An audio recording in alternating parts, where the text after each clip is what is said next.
Hello, hello, hello. Today is Fun Day Monday. It is Monday night. Okay.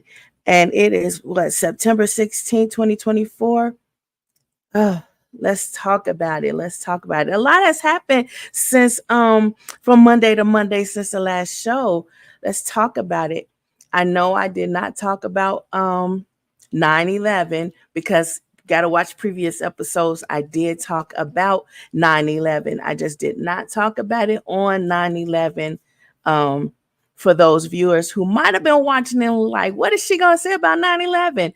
Go back, rewind, binge watch a couple of episodes previously recorded, and see what I said about 9/11. See what I said about 9/11. But I want to move forward because there's so many topics that's so relevant today. And a part of the reason why I do this show on the Erudition Network to show Adroit Living is because I need to make it extremely transparent to organizations as well as to everyone how significant mental health is. It was once, for a long time, I shouldn't say once, but for so many years, when people did any sort of like survey and they conducted these statistics, it always extracted or omitted these intricacies that we identify as mental health. You know, they do studies like, oh, um, well, we have these theories and these incentives and things like that. And it's like, oh, well, this is why people behave and this is what motivates people to do. And this is what's going to matter or make money sense. Okay. And this is what's relevant to organizations. And it's been showing in diverse studies, though it's been omitted, that it is important that we have um, proper mental care, and we talk about mental health. A lot of times we're seeing in this presidential race how mental health is affecting people, their behavior, and of course, how it's making money sense. We're seeing stocks fluctuate a lot.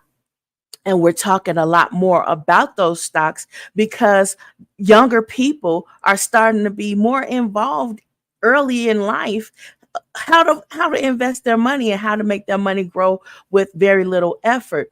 And that is a major reason why we need to talk about mental health and how it's relevant. If you go back and you research and you're looking for me, look for Tina Phillips in academic writings. I know you can find me because if they're looking for like times where you plagiarize, they're going to look it up and they're going to see, oh, you said this and she said it. So there we have it. Plagiarism, even self-plagiarism. So yeah, it's a thing. So go back and try to find me there. I moved the mic because I like to talk in my hands and I can't talk in my hands with that mic sitting right there in my face. I do not like the camera mic and likes action type situation, but I'm here volunteering my time so that we can learn a little bit more to acknowledge adroit living and how relevant mental health is to our finances and things like um, these political events that we're seeing, how we are able to enjoy going grocery shopping in a safe environment, going to the movie theater, or going to a rally, or even protesting safely to express things that we like, we need, we want, and we strongly desire and will not live without.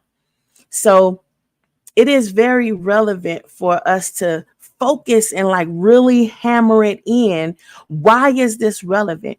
How is this relevant? Why should I care as an organization when this doesn't affect my bottom line? It affects your bottom line. It affects your bottom line because it affects your ability to live and thrive after you've secured a substantial amount of money or any kind of money. Friday, you just get paid and you want to go out and explore and have some fun, maybe even, Monday is going to buy some groceries because fun is over. And now it's time to get back to work and do some things to generate more money. A lot of times, we're not talking about how relevant it is for like mental health in our decision making. Our decision making is based on our mental health. If we are stressed, we're going to overspend in any kind of way that will make us feel less stressed. If we can buy our way out of a stressful situation, I think a whole lot of us will go broke and stay broke day one. Okay.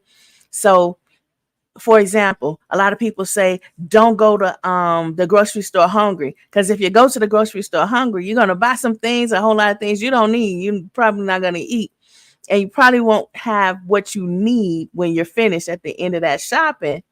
Hello, Eddie. Thank you for joining. And please, please, please feel free to ask questions. This is an interactive show. And the only way we can really dive deep enough into mental health relevancy is with that feedback and that interactive feedback that we get during these live streams is very vital towards building and exhibiting that it's not just my opinion, it's not just my life, and it's not just the studies that I've read, although the studies are peer reviewed. And peer reviewed means the integrity is sound. So sharing that information means that it's not as secluded to one perspective. It is with logic and with reason and sound. So it's relevant. And I'm just trying to break it down, like make it real simple so that we all understand, hey, all that stuff that we really don't want to read, all them long pages. I know we've spoke a lot about the 2025 book that's out there, because it's not an article, it's not a bill, it is a book. Okay, when it's 900 and something odd pages, it's a book, an encyclopedia or something like that, like a dictionary or something. But it's definitely a book. So it's like people don't have time to read extensively like that. So I try to make things extremely simple and easy and bring it out here into the open so we can talk about it and interact. It's like a sounding board. It helps with your mental health because you have somebody to bounce these things, these ideas off of, and these feelings. I love to give feedback, especially to you. Thank you. I appreciate it.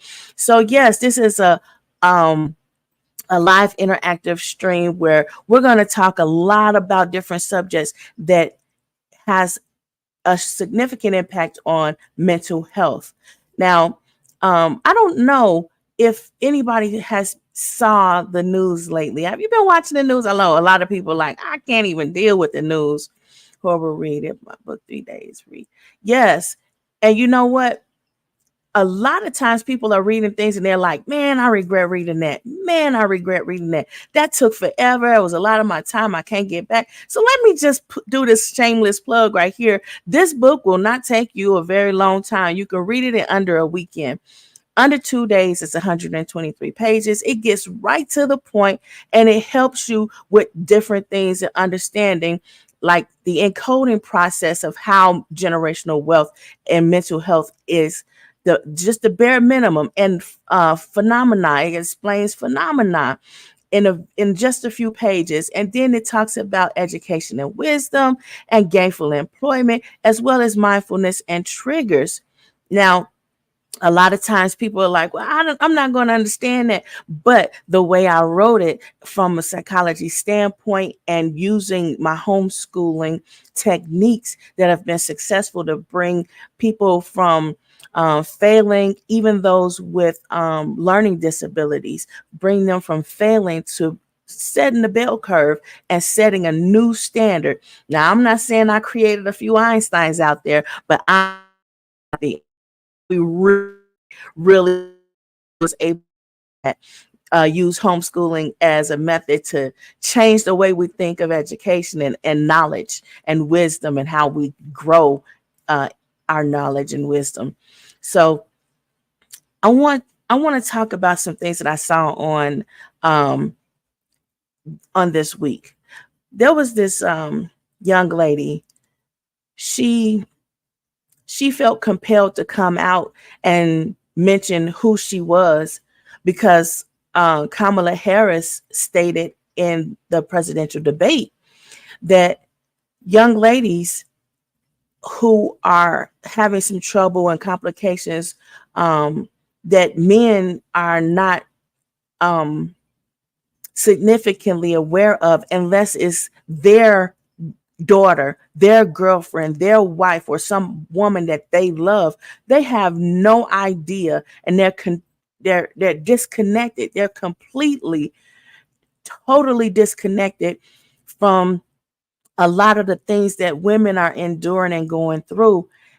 And then, a lot of times they're told, just be quiet about it, let it rest, don't think about it anymore, and forget about it so you can move on mentally and heal mentally. But one thing men cannot understand is that lived experience. And when Kamala Harris gets on stage and she starts to talking, it's like she's speaking for a lot of people who could not say anything at all. And the platform, the door wasn't even open for women to be heard in that magnitude. I recall on Women's History Month, I would always say things about women and speak on it. And it just seemed like it wasn't enough, because no matter what I say and no matter how many studies I show that support what I'm saying, it's nothing like having someone who had the lived experience to come out and say, yes, that's me. And that young lady, God bless her heart, she came on live stream and she very shortly, succinctly informed people that the woman that Kamala Harris spoke about, who was bleeding out in the parking lot from miscarrying a baby, it was her.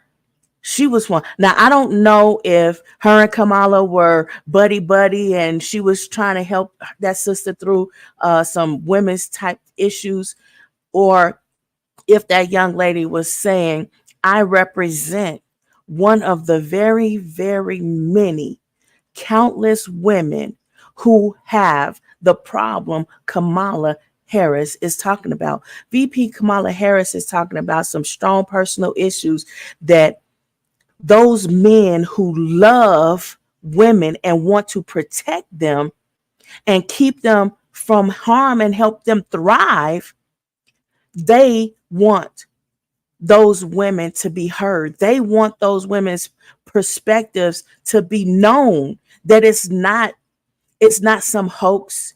It's not some AI speech, some AI generated speech. It's not some horrific story to twist everybody in and into feeding into your narrative and supporting your ministry or your political aspirations or your organizational goals.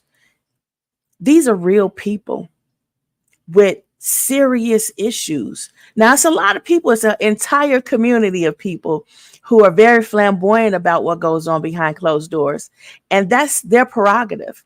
However, it seems like it took for Vice President Kamala Harris to come out and start speaking out to make it clear that the things that women endure should not be used as a political marketing scheme to tell people, oh, well, they're out here trying to keep humans from existing and via abortions and Planned Parenthood. And it's like, how monstrous of a perspective and narrow-minded and limited is that? It is not coming from someone who's very well informed or informed at all. People don't all have the same experience. They don't all share the same lived experience, so they don't know. And when you're raised in an environment that shelters you from the reality that life can go wrong sometime. Decision makings can be detrimental and even fatal. When you're sheltered from having the experience that a lot of people consider half, no, not even half, but majority of the population. Because if you look at it, I'm not going to lead you to understand it in my way. Go look at it. Look it up. See, women outnumber men at a very high ratio. So it's not really fair to say we ignore or even try to control women's decisions when it comes to their life and their livelihood when we are not all the people that's making these decisions. We are not included in that final outcome as to how we're going to enforce these ideas, rules, laws. It is illogical even to imagine that for so many years it was a man's world. It's considered a man's world. After the World Wars, women were the highest in population around the globe. Why is that? Because men went to war. Hiroshima, a lot of people just, they threw bodies at bullets, and it shredded the people's bodies, the men. They threw men's bodies at the bullets. And those men, those that survived, they came back broken and still unable to function in the manner in which was then identified as being a man, a man who supports his household because he's able to work and produce gainful employment. Well, he could produce it, so he's a boss, and he's not only producing gainful employment, but he is maintaining gainful employment for his household. So it was the problem that they came back mentally broken. It was so many traumatic experiences that they lived through, those that survived, that the men that returned were changed forever. Even the women who endured the the support home while their husbands were at war, they suffered traumatic mental experiences, and we don't talk about it. We don't talk about it because we're so overwhelmed by the veterans who came back from those world wars, and those the Vietnam War, World War II, and World War I. We still are negatively impacted by those situations.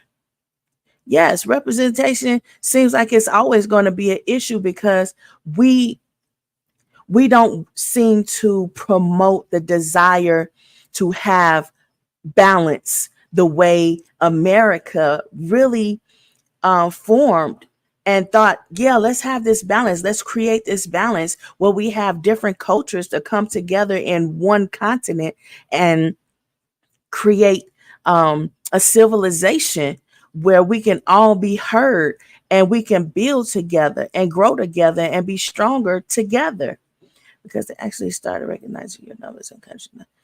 And you know what? That is a great response, because yeah, there was a time when people were like, well, how are we going to create that balance? They created a census, and that census tells who is where and how we can try to govern things to try to get that melting pot to meld together a bit more and a bit better, be more cohesive.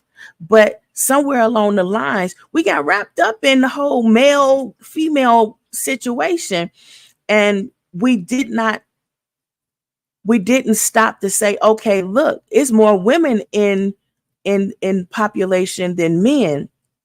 Let's get some of these women in leadership roles so they can assist us in making laws and enforcing laws. Let's get them involved instead of having them behind us. You know, you ever saw like a person and the woman is like standing behind her, and they always tell you how a woman is behind a good man. It's a great man is behind a great man is a good woman. That's not the way it was supposed to be. It was supposed to be that a woman is the rib. She is supposed to be by your side. But we are forgetting about that. And it's caused a mental phenomenon because it's like if you separate yourself from yourself, it's something that goes on that you may not notice right away, but you can feel it. Something's wrong, something's going on. And you're like, man, what is this? It first happens mentally. That's why I point out in some of my earlier videos, I pointed out how that a man believes, so is he. We first don't recognize that this thought is happening because we're busy with all that noise that I talked about in the last episode. It's like a fan and it's going around and is kicking up all this dirt and air and the more air it kicks up and the more dirt it kicks up, the more debris it builds up, and then the space begins to get crowded and dusty.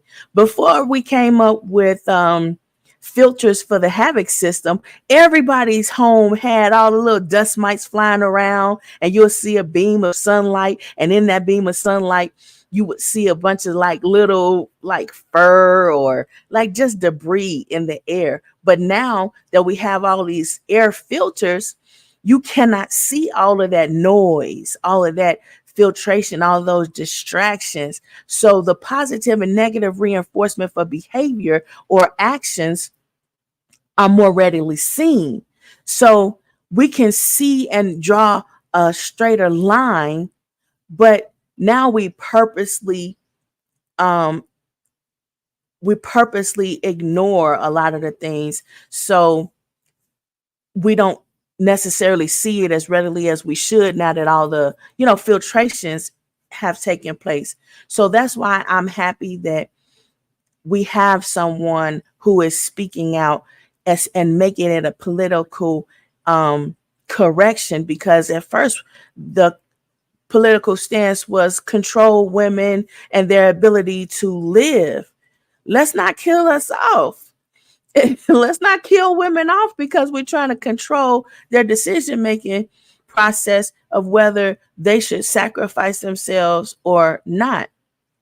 What did you say? Women also died in war since. Yes, women have died in war since they have been serving in war. And even before they started registering to be active duty service, those women who went to the factories to work in place of their husbands because their husbands went to war, those women were dying in those factories. A lot of times it was because they didn't know what they were doing and they was hired for a position that they were not qualified to do. So they did. There was times when, even now, where people are dying in their field and warehouses, and they say it, and we try to push that under the rug as a isolated incident, but these things are happening. There's nothing new under the sun. That's what I'm saying. I'm not trying to say or call anybody out or make anybody feel compelled to, say, yes, I am that person. And I feel so sad for that young lady who felt compelled to come out and speak, because one thing people may not know who have not had a traumatic experience, you can't talk about a traumatic experience and not feel the emotions and not have some of the flashbacks from that experience to impact or to the long over. And that's a mental process that our minds constantly do, because it's teaching as we are experiencing. these things, and we cannot separate them. It is nothing we can do about that. So it's best for us to allow people who are willing to speak for those who cannot readily speak for themselves. Let that woman speak for all the women she has spoken with without her having to feel compelled to identify exactly who that is or compel the persons she's mentioning to come out into the open when they feel more comfortable trying to heal where they are. It's not okay because we don't see that with men. Men aren't experiencing these traumatic experiences and then being forced to come out and say, oh yeah, we're talking about the world wars and all these various wars in between and all in between all of that and all of these experiences we're having as men. You're not telling these men to come out and compelling them to say, oh, it's you they're talking about. I thought that was a lie. Come on now. So don't make it seem as if a reputable character who is highly intelligent, well educated, and currently running for the people at the highest political office available to man or woman, Americans, we should just put it out there, American position, American job position. Let's not make it seem as though she wants to use her position to take advantage of her unique ability to help in a way no one has been able to help thus far. It's not just a women's issue. It is a family matter. And families, it's not just about people who are born together. It's about people who share the like mind, not just blood. People who have the same heart, the same aspiration and goals. People who treat you like you are somebody to them and you're significant to them. And they happy when you happy, and they're sad when you're sad, and they hurt when you hurt. And that's not always your blood. You know, sometimes that's your best friend, and sometimes that's your road dog. That's sometimes your ride or die. That's sometimes somebody that you thought originally was your enemy. But the more you came to know this person, you found out that's your best friend. And y'all share so many similarities. Y'all family now. Inseparable because your shared lived experiences. And you could talk about things in a way nobody else can understand you all. And I feel like that is an aspect in this era that's most impactful because for so many generations, we silenced mental health. We act like it didn't exist and that wasn't relevant to people's behavior. And that wasn't relevant to why financial industries fluctuate in their ability to predict how much money they'll generate and how much money they'll lose. And I'm happy that we are now presenting the people with a unified voice that can speak in a way that it really does touch the hearts of men. We've not seen that since Martin Luther King Jr. We've not seen that since George Washington from Mary Washington in Chicago. That's my hometown. That said is becoming an anomaly. Yes, it is. And it's very sad. And you know what? The traditional mindset of tribalism, because I hate for it to be turned into a nihilistic type of mentality or neo-Gnostic or whatever it is.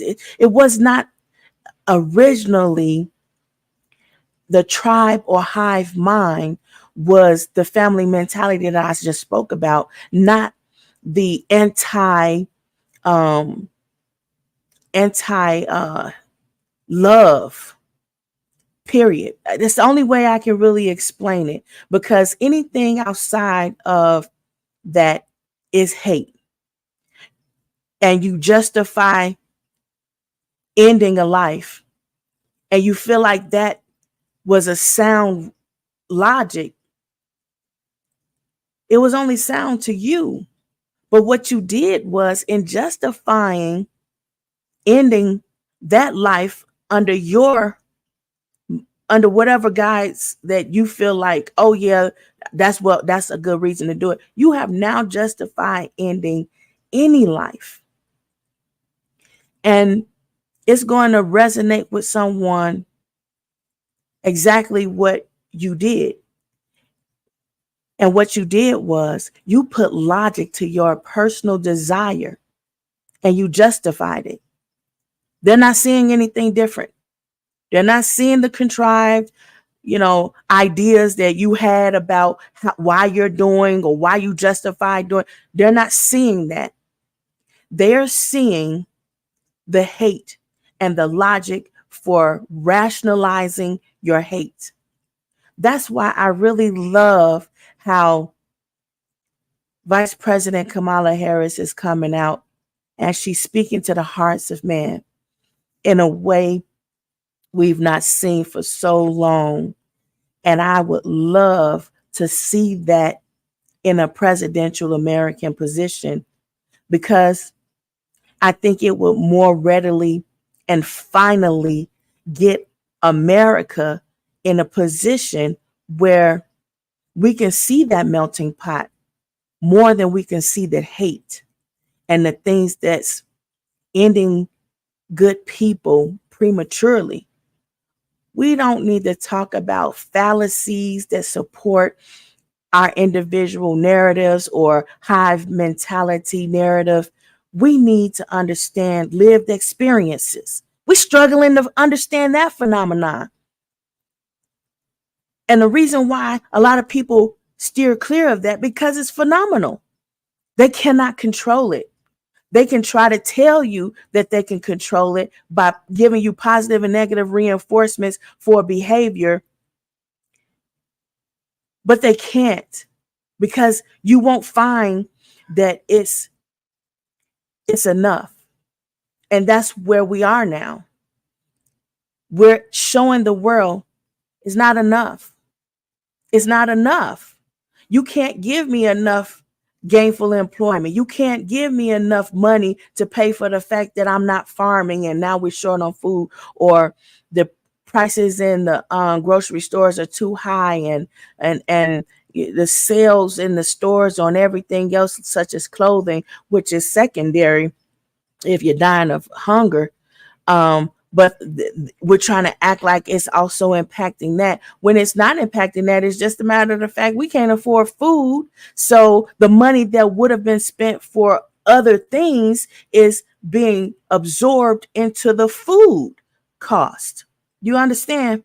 So when you sit there and you try to make it seem like, oh, both of these things are, no, it's relevant, because the very thing you are trying to make irrelevant or insignificant, you're trying to make mental health insignificant. And it's like, when you do that, it makes people enraged and makes them want to act out in ways that makes you physically unable to avoid that you're messing with somebody's mentality. You're messing with their mental health. What'd you say, Eddie? Folks are not patronizing mental health. Prime are falsing online today and talking themselves the next day. Yeah, it is terrible how dramatic increase we're seeing in self-harm. And it derives from people telling others, oh, that thing that's bothering you, push it under the rug. Let's not talk about it. It happened behind closed doors. Don't worry about it. Um, it'll get better. Think of it that way. We can no longer stifle people and think that their mental health is going to survive, because we've been pushed to the point where it's no longer enough. It's no longer enough to say, oh, well, we'll get back to it later. When is later? When later is now. Later is now. We're done with World War One. We're done with the Vietnam War. We're done with World War Two.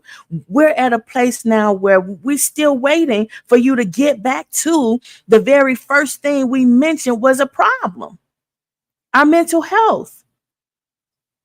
Our mental health is a problem, and it's impacting our decisions. You say, oh, well, you got to create that work-life balance, and that'll help you. No, because everything that happens in the workplace, that mental stress and strain, we are carrying it home, even if we're not talking about what happened at work. It's a pattern. It's a pattern of behavior that we're seeing, and it's across the board. It's not exclusive to the workplace, the school place, the institution of faith. It's not exclusive. It is all of us. It's everywhere, and there's a pattern, and people are tired of that pattern. People can't take it anymore. And there's no method of correcting that. But it is a solution, because there's nothing new under the sun. There's a solution. And the solution, I feel, we are seeing it in Kamala Harris's manner of way she's talking and bringing it out into the surface and saying, look, we need to talk about this. Look, we cannot go back to a place where we don't talk about it anymore, because right now, if we tried that, people are going to explode.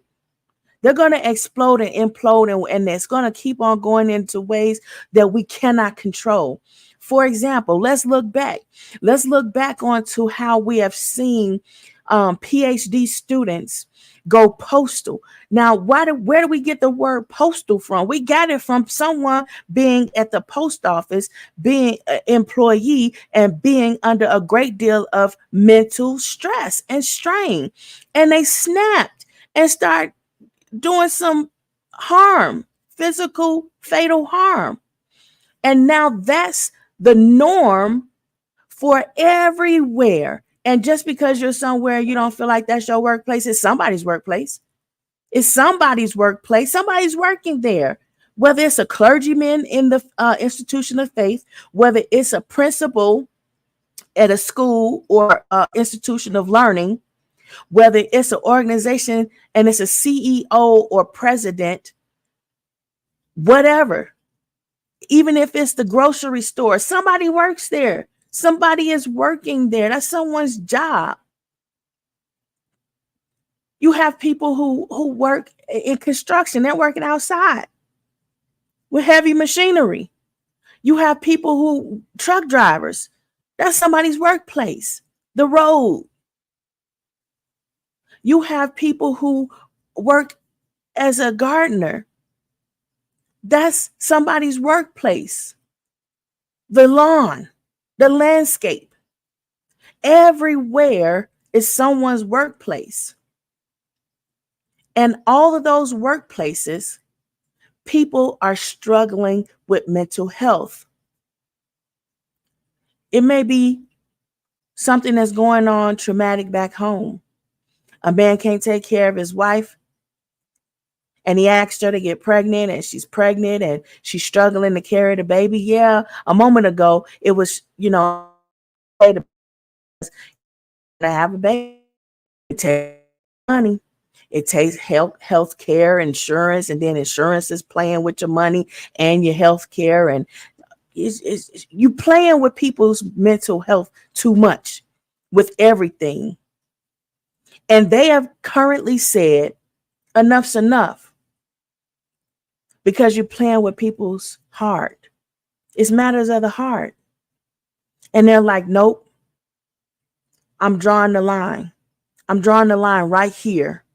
I will not continue to have women and children under my watch continue to go through silently or alone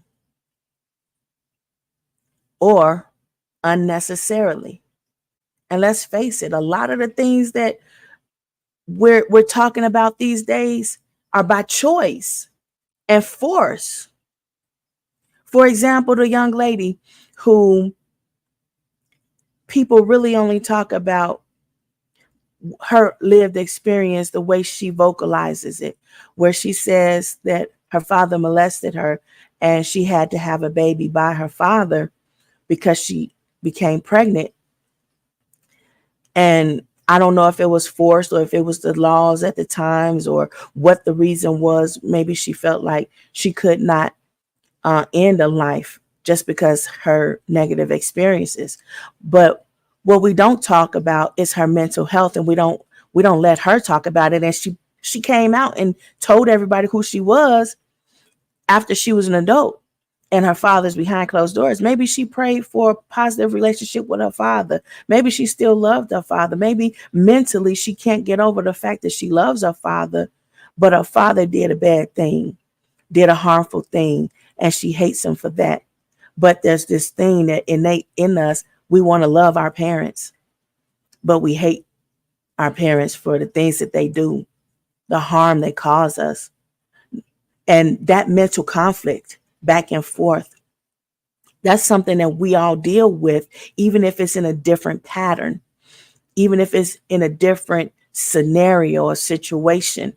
But we don't talk about that fundamental foundation pattern of that back and forth. And now that we're seeing it play out on a much bigger stage, where we're talking more about women's health, women's choices, and political laws and environmental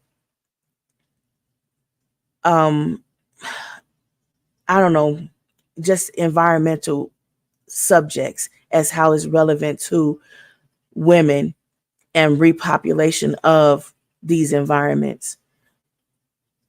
We're talking about it in a way that men orthodox or ordain or control, but we need to talk about it in a way that a man who has a woman he loves who has experienced this, because he's dealing with a mental situation as well.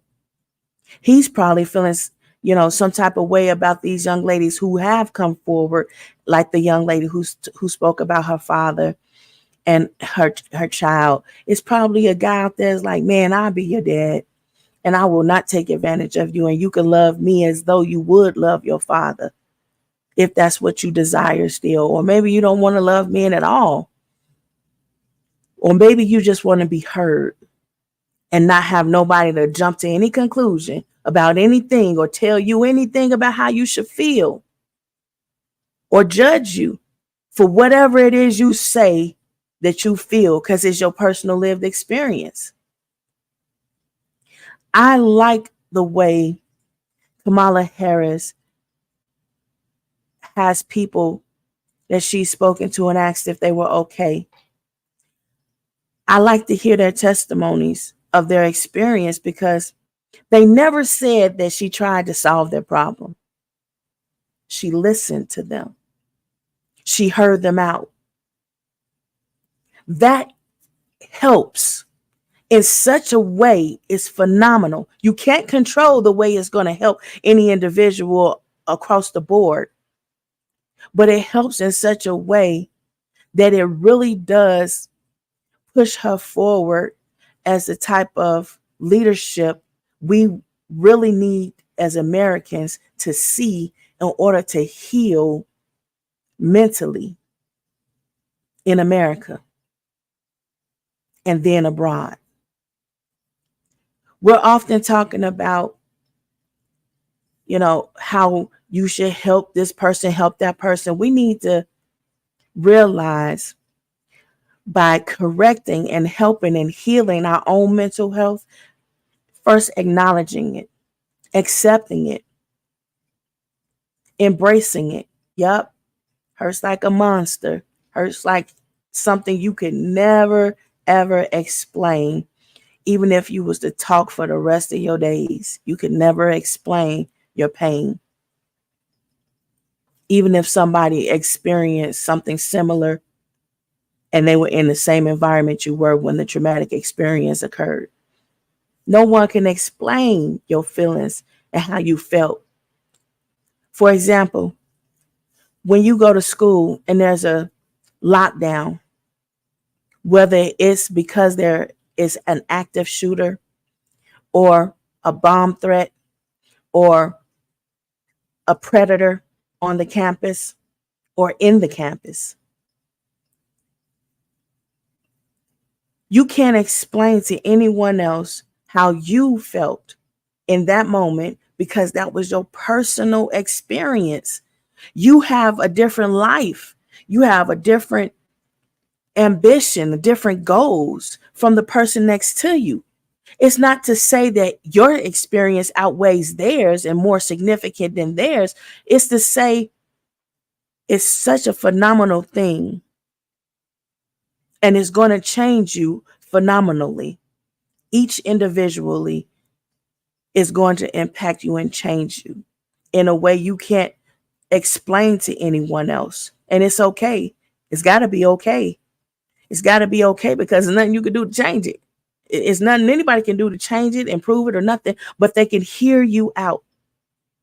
They can hear you out and they can try to prevent people who would stifle you and use laws to stifle you from being able to heal, being able to thrive, being able to live and make the decision whether you want to sacrifice your life or give it up forcibly. I was listening to my music and there was a song that came up. I'm not endorsing anything. I'm not sponsored by anyone, though I do greatly appreciate all the invitations to be sponsored. It sounds lovely, but if you want to do something, you can do something. There's a banner at the bottom here that shows where you can financially support or donate some things. But I like to be free to speak without anyone feeling like, oh, well, that doesn't really represent us. We're going to take back our sponsorship. Yeah, take it back. It's not going to control what I say and don't say. What I'm saying is a lot of the times we talk about things here at Adroit Living that's sensitive subjects. And we need to talk about it because we're talking about mental health and how it's relevant to everything that we're doing. And in this current era that we're in, it's unique. It's not going away. And if we try to force people to do something that everyone is saying on a large scale, whether you're seeing it in the mass shootings, bomb threats, and, people who have taken job positions and they're not authorized to take it. So you have people building things that are falling out of the sky or buildings that's falling down or whatever it is. These are mental decisions. These are having mental impacts. We need to talk about it and we need to see a change, the kind of change that is being promised by someone who has the experience, the lived experience that a lot of us have. I don't know if we would have had a different experience if there would have been more one percenters, or if there would have been more there's a will be able with the unfounded proclamations or changing of narratives just to suit our desires and perpetuate our petulant desires to be in leadership or hold positions of authority, even though we're not qualified. That was the norm. But that was the norm. And that's what's gotten us to where we are. Because that was the norm, putting people in positions based on popularity or oh, that person's funny, or wouldn't it be funny if we messed everything up and did this just to show how I'm trying not to use certain words. we if we did this just to show how corrupt people are, if we made this decision just to show how wrong they are, how broken the system is, we're done with that. We can't go back. We cannot go back to showing, oh, I was right, I told you so. Our mental health can't deal with it. Good people in this world are leaving this world by force. And in this song, it made me think about how when we talk about Jesus and how Jesus died, we want to blame the Jews. But it's written that Jesus said out of his own mouth, they didn't kill me. No man can take his life. He laid down his life for all of us. He didn't ask you to be Jew. He didn't ask you to be anything but a believer and be yourself. And to help you to believe, he came back. He came back from a place nobody else has been from. Nobody's coming back from death and that's saying that they went to hell and took the keys of life and death. Nobody's doing that. Maybe in video games, but in reality, no one's doing that. And he came back to absolve the people who believed they had killed God in flesh. Let's just put it out there. His DNA shows an impossibility. It's not a phenomenon, and it's not an anomaly. It is God in flesh by the people's own testimonies of their lived experiences. And these historical books that are known to be religious or faith written is telling of people's testimonies, or should I say, it's telling their lived experiences. It's telling God's testimony. It's a bigger puzzle with many pieces. That's where we get the idea, one body, but many parts. And in our parts, we speak our truth. We speak our part. We speak our lived experiences as it is relevant to how God has helped us. And it's God's testimony from our perspective, our lived experience. Those books of faith can be viewed as historical testimonials of God's experiences with those people, and he will have that same experience with anyone who believes. All you have to do is give them a chance. Love, don't hate.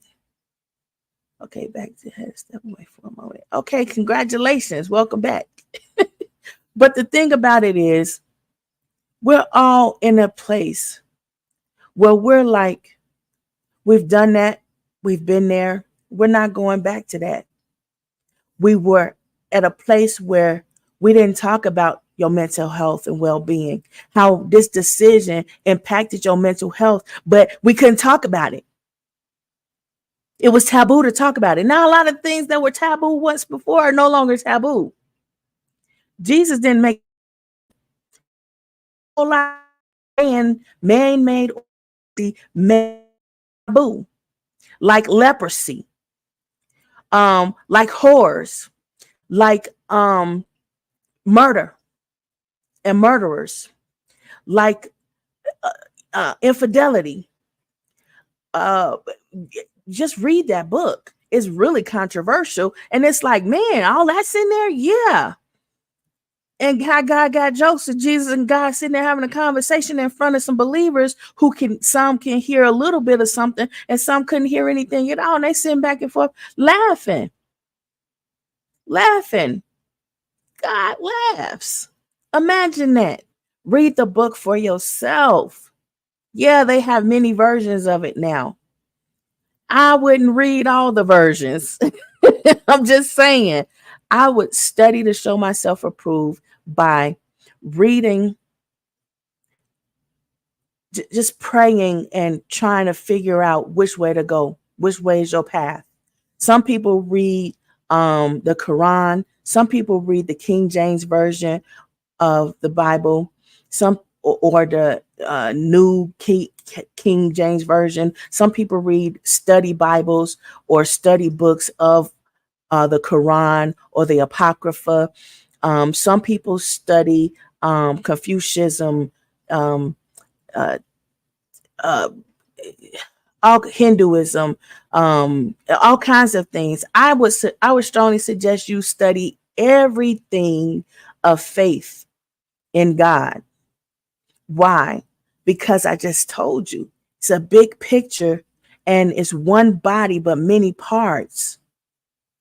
The testimonies are of God, God's experience with your lived experience, God's interactions with your life, your lived experience as an individual. And it's phenomenal, and it happens phenomenally, and it's moving in a phenomenal way, and it's changing. That's why people change in the blink of an eye. That's why mental health is vitally important to talk about, because without understanding that, constantly pushing that under the rug, constantly pushing that to the back burner, we're not understanding why people's behaviors are changing. So what we think to be drastically, but it's not. It's not drastic, and it's not nothing new under the sun, because all the time we are sitting there trying to figure out how can we force people to do predictable behaviors or do predictable things or invest or whatever it is we're trying to control. While we are constantly trying to figure that out, we're pushing under the rug their mental health and well-being and their free will, which is the driving force of all of it. And you can't change people's free will, because you can never know their heart. You can never know their heart. I said in previous episodes, when we had an American Civil War, we thought that we knew our neighbors because they smiled in our face, and we thought we knew their heart. And it came to be, we did not know. We didn't know. Sometimes a guy was living with a woman, and one of them was for slavery and the other one wasn't. And when it came down to it, they thought that they loved each other. But when the war hit, it was like, I can't stand that person because I do not agree with their political perspective. And they warred against one another. We don't know the mental impact that all of these things are having because we don't talk about. That's one of the major points that's relevant in everything. And we don't even talk about it. We talk about money more than we talk about mental health. Not even understanding the connection, the correlation, and how it's relevant. But I believe in this political era that we are in, because the way mental health is, we're going to start talking about it more and start to move in a way that progresses us, because we're starting to talk about matters of the heart, family matters. We're talking about things that are personal. They say, oh, it's not personal, take it personal. It's personal. And someone who has been coddled and able to weasel their way out of everything, they cannot understand. They can't understand. And hopefully they will deal with their legal problems instead of constantly putting themselves in jeopardy to perpetuate hate speech and then put themselves in vulnerable positions for people who are struggling mentally to cause harm to them for disagreeing with their perpetuation of hate speech. I'm happy that no one has been harmed, whether they're speaking hate speech or whether they're speaking in a manner in which the majority of the population can understand and talking about matters of the heart. I'm happy no one's been hurt. But I really think we need to stop perpetuating that broken system. Stop leading people to believe that it's okay to keep doing that and pushing that narrative. Stop before someone gets hurt, and then it's going to be the pointing of the fingers, like whose fault is it that that person succumbed to these problems that were avoidable. Don't weasel your way out of dealing with your legal problems. Deal with your legal problems. Leave the race for someone who is going to win the race because they're able to relate to the people. That's been my time today, and I hope people have understood. We're talking about mental health. I only have so much time to talk about it on this live stream, so I have to jump around a bit. So go back and watch some of the previous episodes. It's only a few, so go back and watch them and piece it all together. Piece it all together because I don't have a lot of time to talk about it. And as you're watching all the episodes, all the pieces are starting to fall together like a puzzle. All right, that's been my time for today. Remember, mental health is physical wealth.